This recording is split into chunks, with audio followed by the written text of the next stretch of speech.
So, hello everyone, welcome back to another episode of Thoughtful Leaders, an initiative under Thoughts in Education by Collegedunia.com. Collegedunia is one of India's leading education portals catering to students, parents, and education industry players who are seeking information on exams, cutoffs, student reviews, or applying to colleges.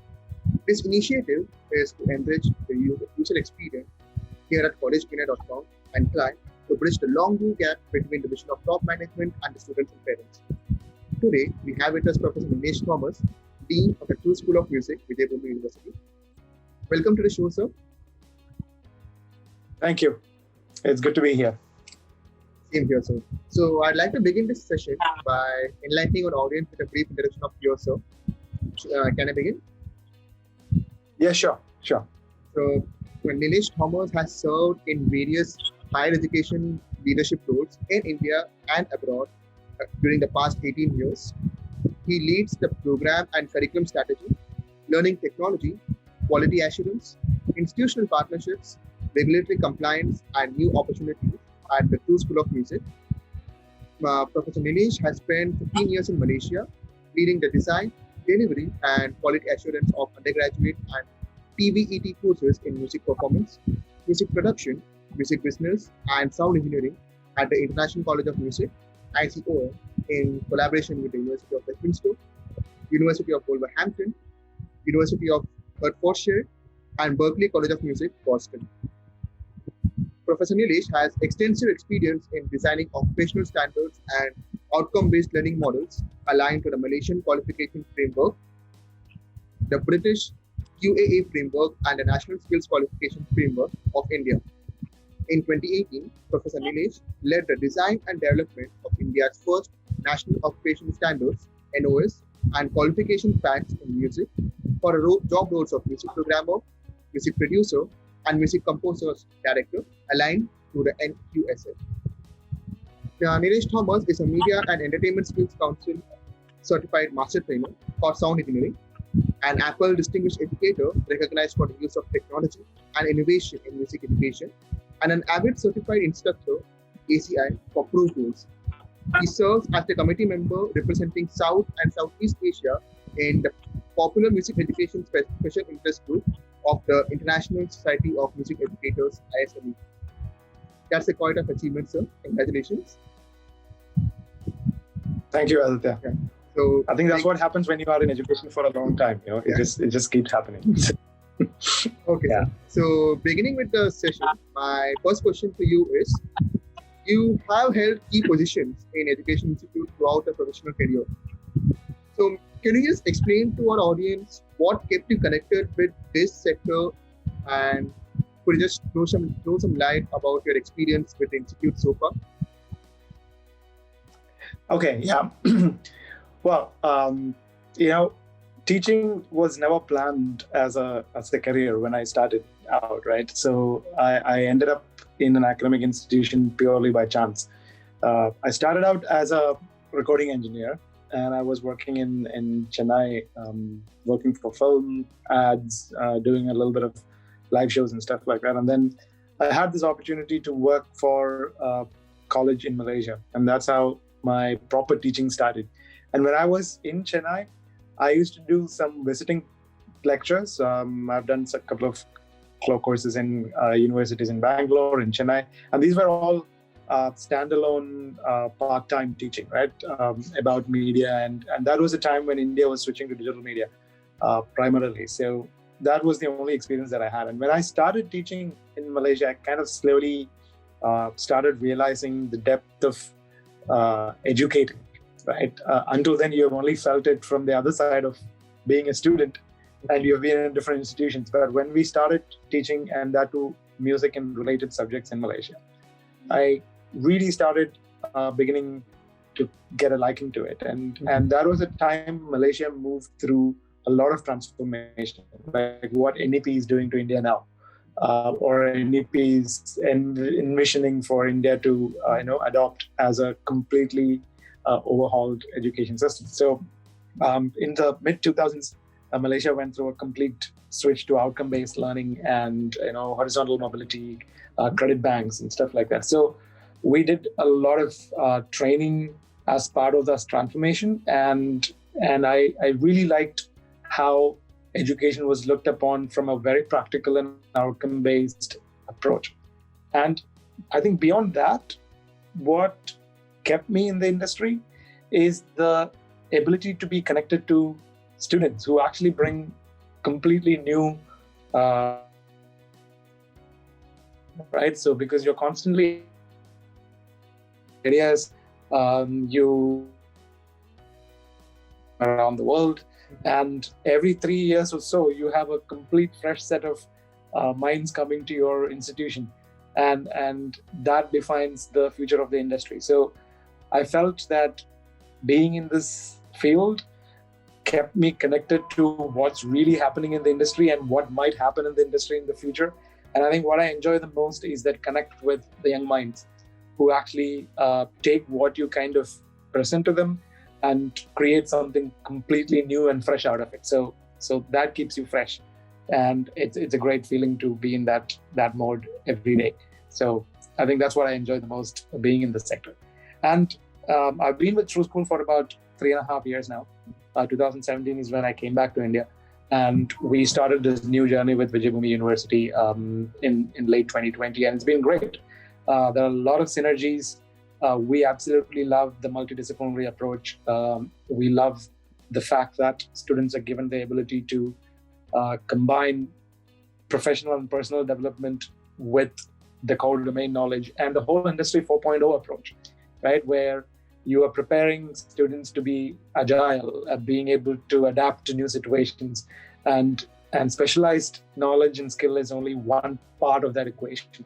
And the ability to be socially responsible, to be, self-aware, be mindful, all these things are really great. So we absolutely love that philosophy, and I think we're really looking forward to a great experience in this new phase of True School.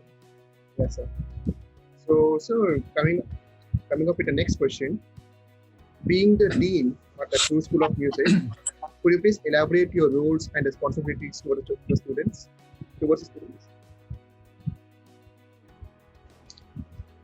Okay, so True School in our own construct is a comprehensive institution. We have a lot of good systems and structures in place within the institution. So we have a really good leadership team, an academic leadership team, especially, that looks after a lot of student-related aspects, right? So my primary responsibility is to ensure that the programs are meeting the demands of the industry and the students. It is relevant, so we make the most required and adequate changes to make the program current.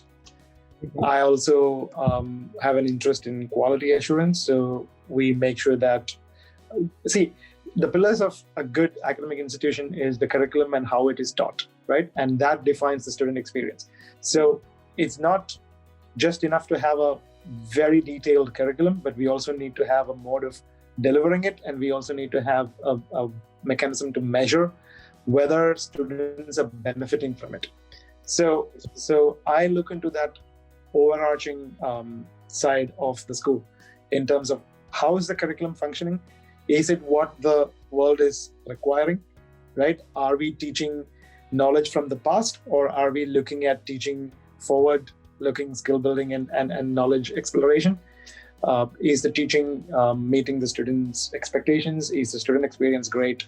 So those are the things that I primarily look at. And I think then that gets seeped down into everything that we do in school, right? We have a great academic team. We have, like I said before, a very, very active and engaged academic leadership team. So we kind of work as a unit to kind of bring this down to the last mile, where students really, benefit from it, and they can actually do something in their professional lives. So that's what I primarily do in that role. Okay, sir. So, coming to the next question, how do you strategize about the key programs and the plans for, say, the marketing and the administration of your school, being the dean? So marketing is considered completely separate vertical within how we actually function, right? So the academic department, what we do is we kind of support the colleagues in the marketing team. And we really don't think of it as marketing. It's about bringing this to the visibility of potential students, right? Saying that there is something great like this that is happening, and we would like you to check this out, and we would like you to be a part of it if music is something that you really love and is something that you want to make into a career. So we work in terms of primarily in terms of program suitability. So we believe that if the program is right, then marketing happens on its own. A lot of our students know us from word of mouth. So when you say word of mouth, I mean things that happen out in the industry, right? So our students do a lot of work. It gets posted on a lot of social channels. We have students doing a lot of performance. We have students teaching. So a lot of this network marketing actually happens. So that's what we primarily do. And we let the marketing team to kind of determine what is the best message to put out there, right? And as an academic team, we always support that by creating content, allowing people to probably experience a little bit of learning in the school through master classes that we keep. If you think about True School, we have a lot of master classes that happen almost on a weekly basis, where students can literally see our own teachers, industry experts who actually work with us. So that's how we pretty much look at it, right? Okay. And in terms of academic administration, we work with a team of associate deans who look after different sectors of the school or segments of the school. So there is someone who is looking into student experience. There is someone who is looking into faculty development and curriculum structure, right? And there is someone who looks into learning technology and day-to-day teaching. So different people are empowered with these responsibilities, and that's how we actually manage how the whole administration, comes together to deliver a great course experience. Yeah. So does that make sense? Yes, sir. I know I said a lot of things. Yes, sir. So you said a lot, but you articulated in a very efficient way, sir. So no issues with that. My next question to you is, sir, is how does the curriculum here in your school ensure that the students are being prepared for the future? That's a very interesting question, right? And that's the most crucial question for most of the institutions. There's something that we actually tell students and parents at the beginning of every new batch, saying that we have to be honest that we are probably teaching you without fully knowing what the future is going to be, right? And I think that's a truth that everybody has to accept. And I don't think we can clearly predict what might happen 5 years down the line. 2020 taught us a lot about that, right? Things that were planned until end of February just disappeared into thin air in March. And people had to literally improvise on a daily basis through the entire 2020 to survive. So even without that type of uncertainties, right? If you think about how we enjoy music, it changed from cassettes to CDs to people not owning any music at all, right? So in the 90s, it was about buying a commodity or buying something. Like you got a physical, tangible thing that you would buy by going to a music shop. You would probably buy a cassette or a CD. And then I don't know who paid for buying a song in the last couple of years, right? But music is all around. So we keep telling people that adapting what you know to what the industry would require is the biggest skill that you can keep, right? So that's one of the aspects. Now, the question of how do you prepare for, so that could be a little bit abstract as well. Now, the point is, in the near term, how do you prepare them for the industry? For example, one of our founders, Ashutosh Phatak, he is a veteran of the advertising music industry, right? So he's been in that field for probably 2 decades. He has done probably more than 4,000 ads or jingles, music for ads, and he teaches a very interesting course called Music and Advertising, where students do an ad every week, right? So, and this is based on real briefs, and sometimes they end up working on an actual ad rather than just a simulated academic situation. So that's one example of how teaching takes place and how learning takes place within TrueScope. So these are people who do real work out there, who have gained the experience of not just doing the creative work, but also dealing with maybe clients, dealing with change, dealing with advertising agencies, looking at the legal and commercial side of it. So that's one example. We also teach a lot of current music business into the program. So whether you're doing performance, whether you're doing production, whether you're doing sound engineering, you still get introduced to nuances of how the whole industry functions, right? Vernon Ibrahim is one of our leading faculties. He's the head of music business and music history. He has a lot of experience from the Indian music industry, right? He's not just a performer. He's held leadership roles in FM radio. He's somebody who played a very crucial role in transforming FM radio programming in India. He's worked with leading FM stations as VP, as head of programming. So he brings in a completely different perspective to potential professional musicians of the future, right? It's not just about learning how to play an instrument. He actually brings in various facets of business, right from the legal angle to commercial outlook to how do you even build your profile as an individual musician. So a lot of these things happen. So it is not just about learning how to play music or about how to write music, but it is about being extremely familiar and comfortable with the whole ecosystem. And that's what we do. And I think that's how the industry prep happens. And of course, a lot of masterclasses and engagement happen with industry professionals. If you think about it, we get people from the industry coming to us all the time to engage with students. It could be in the form of a masterclass. It could be in the form of a visit to the campus. So that also happens. And I think you have probably, as we speak further, you will get a slightly deeper idea of how that constant industry connect happens throughout the learning phase within TrueScope. Okay, sir.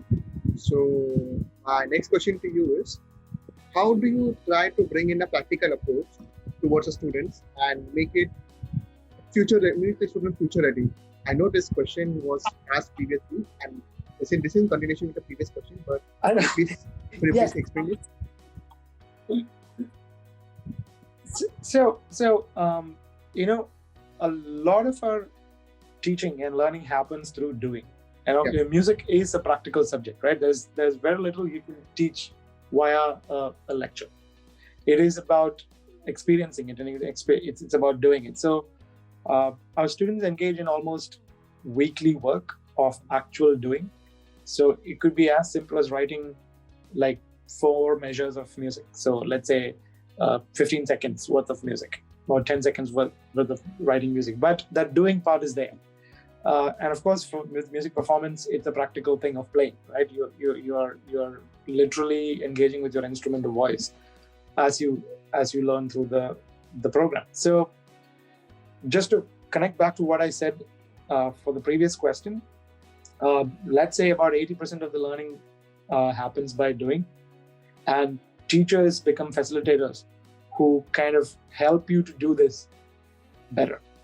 And a lot of feedback is given based on what you do. So it also brings into a very cyclical process where the more you do on campus, the more you learn, right? Obviously, because the more you do, the more feedback you get, the more experience that you get out of it, and the more you learn. So I would say we don't think of practical learning as a separate feature, because practical learning is the only way to learn what we actually teach. So that's how it happens. Okay, sir. So my next question to you is, sir, the competition, be it in this industry or be it any industry, the competition is so high, like it's being cutthroat competition, and everyone says it's a rat race in the outside world. So how do you and your colleagues in the two school of music help the students to cope up with such competition? Okay, so creative industries is a place where no job comes advertised in a newspaper or a portal, right? It is about how you allow yourself to be discovered. So one of the things that we do in school is to make sure that our students are capable of featuring themselves and their services right from a very early period. So be it Instagram, be it LinkedIn, be it putting your profile or putting your portfolio on YouTube or SoundCloud or something like that. But we just focus on making sure that the visibility factor is there, one, right? Yeah. The second is we work on the social skills and professional skills that makes you into a very nice person to work with, right?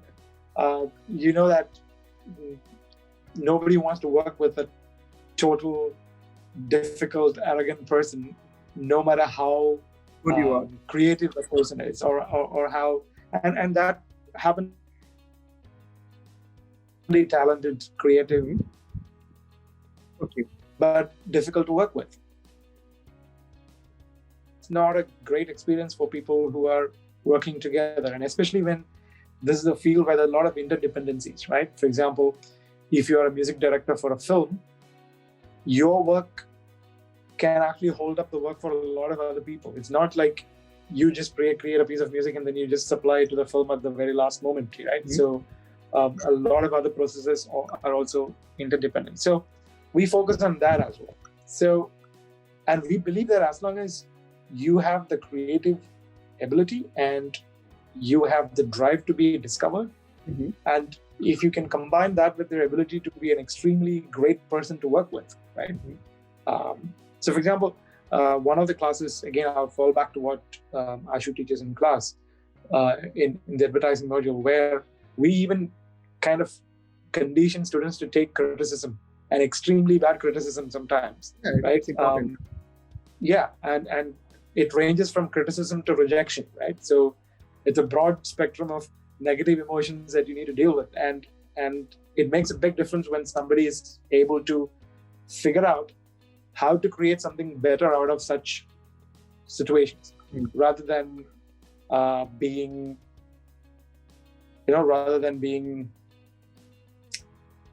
demotivated or saying that this is too tough and it doesn't really work for me. So that's what we focus on.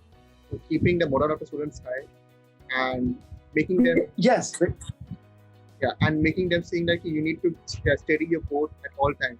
Keep the boat steady. Yeah. You will definitely reach the destination.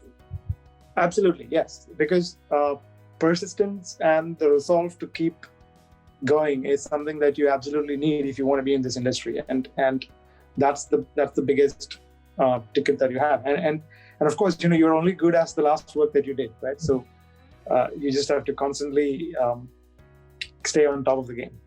So, sir, my next question to you is, how does the True School of Music enhances the skills of the faculties and other staff of the institute and prepares them according to the requirements of the industry? Okay, so two things, right? When you talk about faculty skill, you look at domain expertise, which is the specialist skills that you have, and also teaching skills and assessment skills, right? So we pay a lot of attention to both. Now, we know that you can be a fantastic singer or a producer, but you cannot absolutely teach, because you're really good at your craft, but you might not be that great in terms of communicating that craft in a very articulated manner to a different type of learners. You might not have the patience to kind of handhold a student who's a little slow. Yes. So, and assessment is a very scientific thing, right? You assess with a very focused purpose behind it. Why am I assessing something, right? Otherwise, all you have to do is just bring me a song, right? And I assess you based on a song, and I can tell you the song is not good enough. Go back and create another song. So there are these two aspects that we pay a lot of attention to, and we make sure that we bring in people who are industry experts or domain experts, right? So we know that they're either really great performers or they are very good music producers and writers. So that part is checked out, and we make sure that they stay engaged in the industry. So we never ever ask a teacher to just teach, and we would like teachers to keep doing industry work. So either you are a performer, you keep performing, or if you're a writer producer, you keep doing production for the industry. So that part happens. So the other bit, we do a lot of internal training. For example, one of our associate deans, Gianluca, he spends a lot of time working with teachers to make sure that we have like a unified agenda and understanding in terms of what is a learning outcome, what is an assignment, what should a test do, how should we give feedback to students, how can we improve the quality of feedback all the time.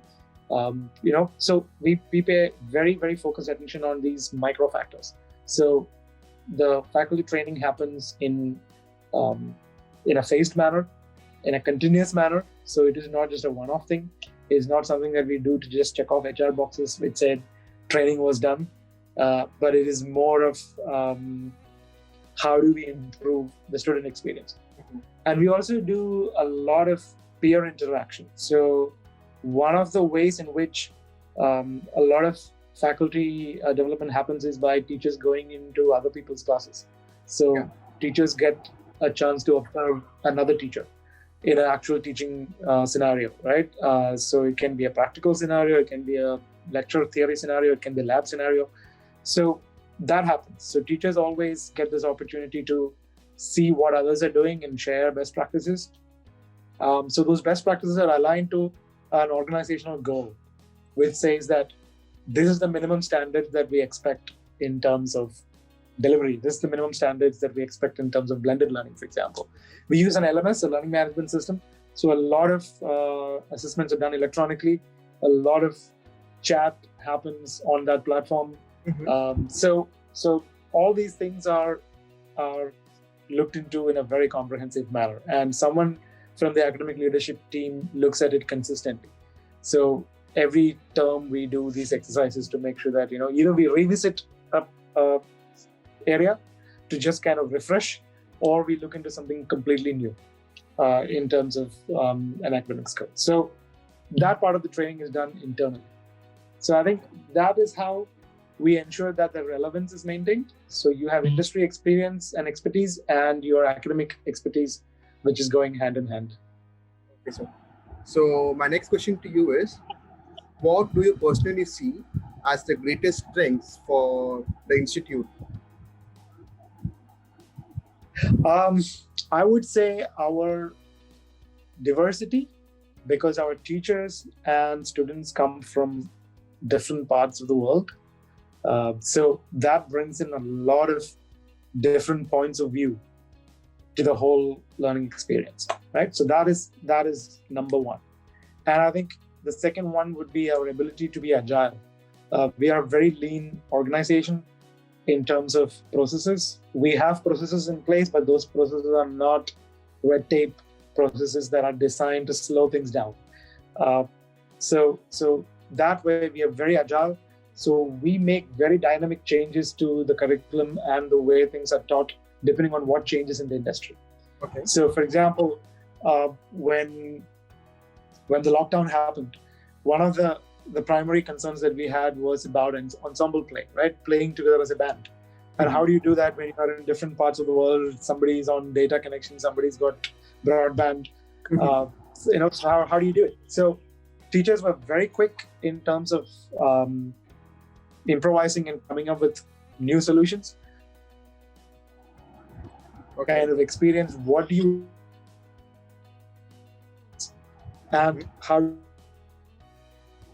So that level of being agile to adapt, I think is the next biggest strength. So the diversity and agility, right? So these two qualities makes True School a very dynamic school where things are never still and it keeps changing, and you always have a very, very enriching experience. And I think it's going to be even further amplified with this new,